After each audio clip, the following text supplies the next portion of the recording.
Joining us now on the line is Bruce Johnson, anchor and reporter for WUSA Channel 9. Guy's been around this town for a lot of years. Has a pretty good reputation as being a straight-up reporter. And, Bruce, you were there outside the National Zoo on Monday when all hell broke loose. So, first, let me start out by saying, did you have sort of a gut feeling that you needed to have a camera crew there and then you needed to be there? Did you have some intelligence that something was likely to happen? Because the police were there in big numbers suggesting that they had some intelligence that something might happen. So how did you know to be there? Wow, great question. Good morning, Brian. Good morning, Larry. I knew there was a story there, and I said to the people in the newsroom before we left out, this is going to either be one of those good news stories or bad news stories. Good news story, obviously, all these people, some 16,000 people, by 4:30, turning out, for African-American Family Day, for Easter Monday. The kids, they're cute, their faces painted, the Easter egg roll, they're seeing the animals, the panda, that sort of thing. And up until 5, I'd say about 5 o'clock, it was that kind of story we had put on live and interviewed people returning from the zoo. However, we know the history, what's happened there in the past. 3 years ago, a teen was stabbed multiple times, another teen arrested. 10 years ago, 5 people shot. And in between, those years, there have been hassles and, some violence around the zoo, not in the zoo. But to get to your question, we knew that in recent months, things had been stirring up in some communities in the city. Outside of Anacostia High School, police have been put on duty to escort students back home at the end of the day.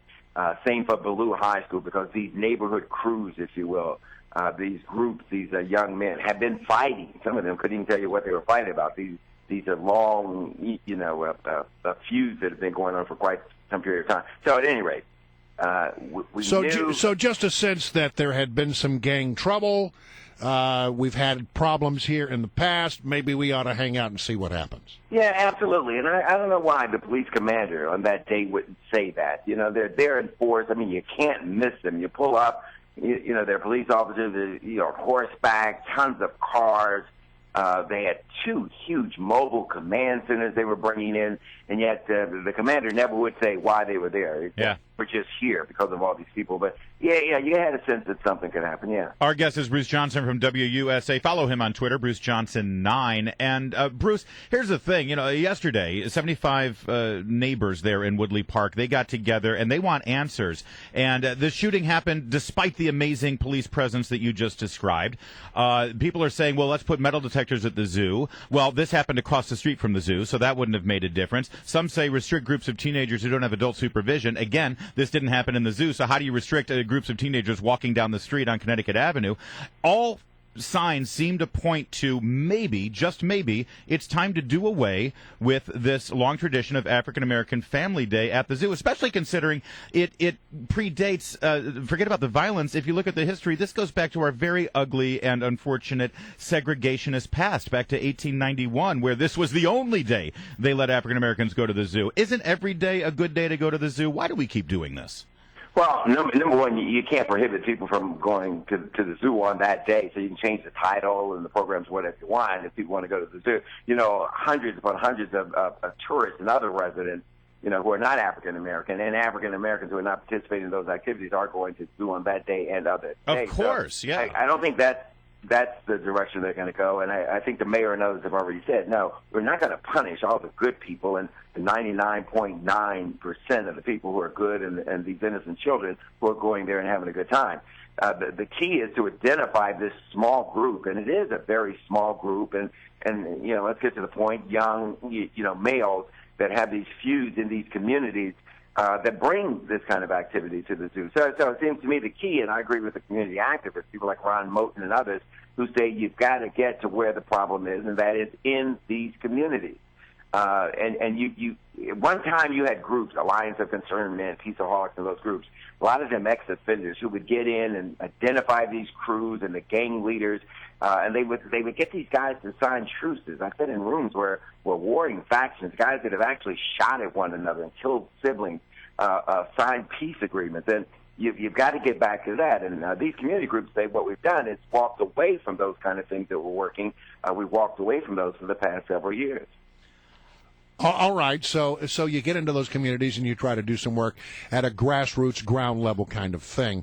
Look, I am getting a sense, though, that this town, that the streets are once again becoming a bit meaner than they were. You talk about the uptick in gang violence.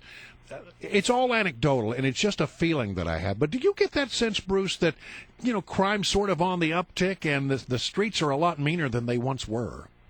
Well, you have to distinguish what kind of crime you're talking about. Robberies, purse snatchings, and that sort of thing. That's one thing. This kind of violence where these guys are shooting and they're shooting at one another and hitting other things, that's something different. That's something that actually might be easier, to deal with because, you get your intelligence at the neighborhood level. You know who the people are. You know where to go. And this violence isn't all over. It looks like it's all over because of Metro and the ability, to get on the trains and go anywhere and everywhere. Which we haven't touched on yet, and I'm sure you know about, less than a week before the shooting on Easter Monday, 5 shots were fired right there in the Woodley Park area. Same group. They had been meeting there after school hours, fighting, and the 5 shots were fired. We responded to that. That's another reason why we were at the zoo. We knew that something was converging on Woodley Park.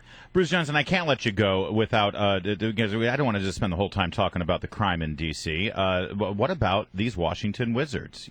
Tomorrow they're going to be hosting a playoff game, and this is the first time they've been up 2-0 in an NBA playoff series since the Reagan era, 1982. Is it too late to jump on the Wizards bandwagon, Bruce Johnson?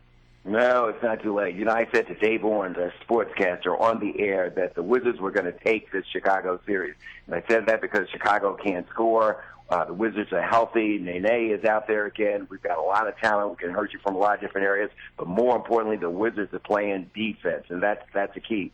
Wall, Beal, growing up really quickly. These guys are going to be superstars. Gortat, what a godsend, the trade that brought him here. So this is a very, very good team. But I like the guy who was down at the Verizon Center yesterday who had a Nats hat on, Redskins jersey, and he was buying tickets to the playoffs. And he said, you got to be careful, though. You got to be cautiously optimistic about this team because Washington teams will break your heart. And he knows. Well, so you're not looking beyond Indiana, Atlanta to the Miami Heat already. You're taking it one game at a time.